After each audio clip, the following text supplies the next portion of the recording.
At the crossroads of two continents, Asia and Europe, Turkey is a true melting pot of cultures. Modern and ancient, urban and wild, spiritual and hedonistic.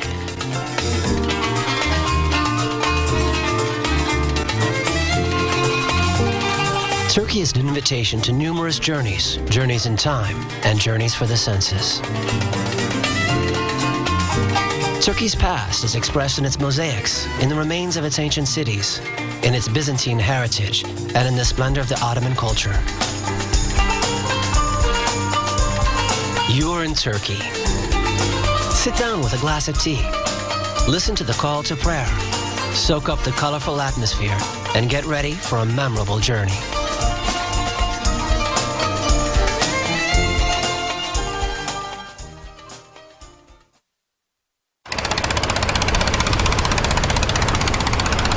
Istanbul is an excellent introduction to discovering Turkey. It is more than a city and worth the trip in itself. Due to its exceptional location along the Bosphorus between Europe and Asia, it has played a symbolic role between the East and the West since the beginning of its history. This convergence of cultures has shaped the city and contributed to its influence.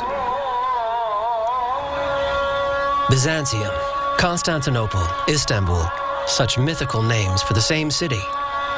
Today, Istanbul shows several facets marked by its rich past.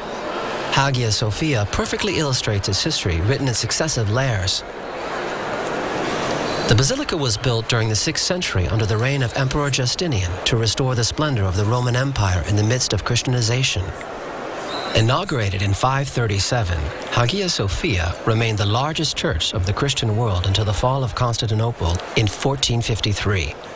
Under Sultan Mehmed, it became a mosque, a function it kept until 1935, when Ataturk turned it into a museum. Under the central dome that rises majestically, the visitor can admire the beautiful mosaic of Christ as a glorious symbol of Christianity at its height. In the 17th century, Sultan Ahmed I wanted to build a mosque that would equal or even surpass Hagia Sophia. The Blue Mosque is a masterpiece of harmony and elegance. It owes its name to the 2,000 ceramic tiles from Iznik that line the interior walls.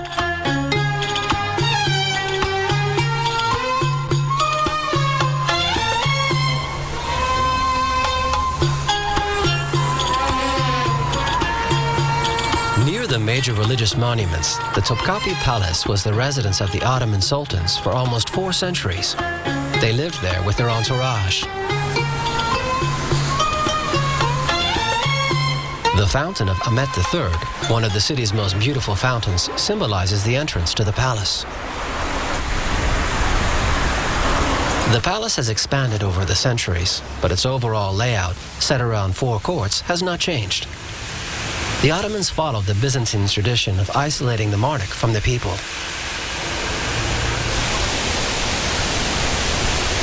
The palace exhibits amazing treasures, including the famous Spoonmaker diamond. This 86-carat stone, set with dozens of gems, owes its name to a legend. It is said to have been found in a dump and bought by a street vendor in exchange for 3 spoons. Another extraordinary exhibit is this gold dagger inlaid with 3 large emeralds that was coveted by Peter Ustinov in the movie Topkapi. The palace overlooks the Bosphorus and faces the Galatasaray district. Many foreigners, diplomats, and merchants who dealt with the empire used to live here.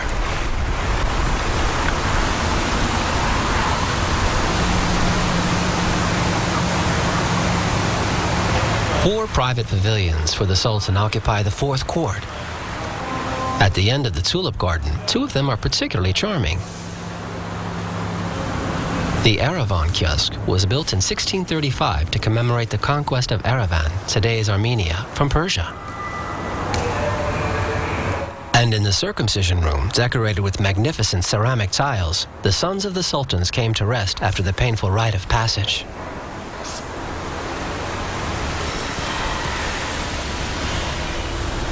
According to popular belief, the harem was a place of debauchery for the sultan. Actually, it housed the private apartments of the imperial family. Tradition and the constraints of the etiquette regulated every aspect of life in the harem. However, Sultan Mehmed IV did have 112 children.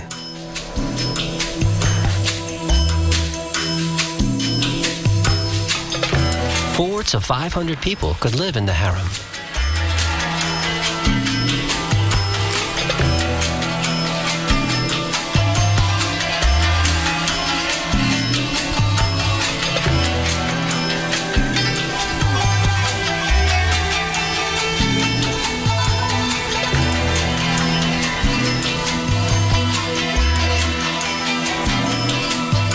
Below, near the banks of the Bosphorus, drawn by the sense of spices, follow the crowd to reach the Egyptian market. Up until recently, merchants here still sold products such as cinnamon, cannon powder, rabbit fat, aloe, saffron, and ass's milk. Most of the shops have now chosen to sell more common products such as used cheese, olives, delicious fish from the Bosphorus or the Sea of Marmara, and the obligatory spices. All the ingredients of traditional Turkish cooking are available in this noisy and animated hall of tastes.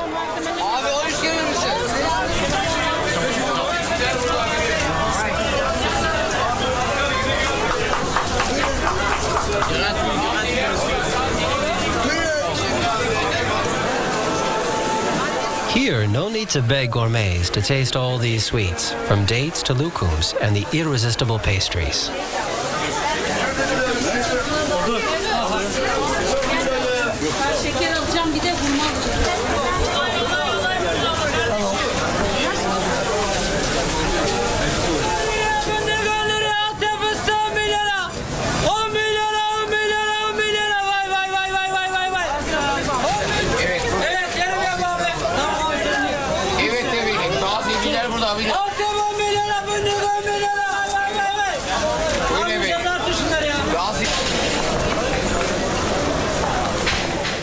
Through the labyrinth of covered streets above the Egyptian market, you can reach the Grand Bazaar with its many products for tourists.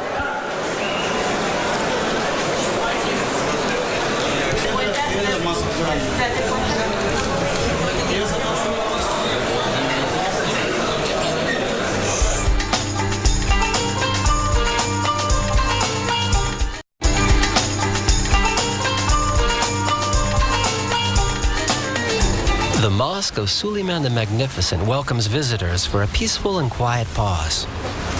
Istanbul's largest and most grandiose mosque was built between 1550 and 1557. Although impressive in size, the mosque's interior remains pleasantly simple.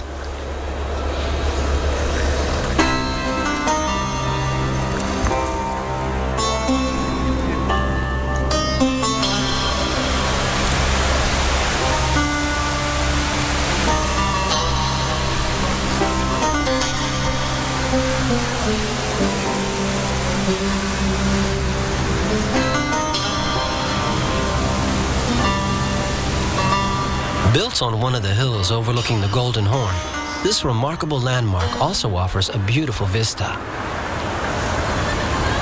At sunset during Ramadan, on the huge esplanade between Hagia Sophia and the Blue Mosque, small restaurants actively get ready for the iftar, the moment when fasting is interrupted. All the doner kebabs swing into action. Ramadan is a time of prayer, but also a celebration that livens up the city.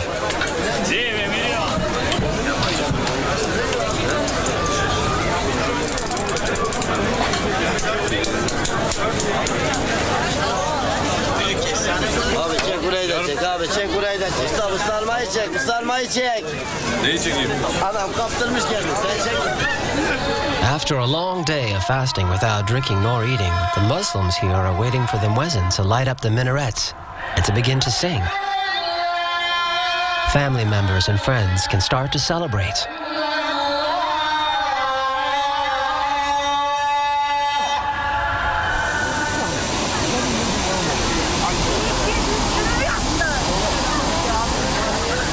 In this friendly atmosphere, they enjoy the opportunity to meet again and have a good time together.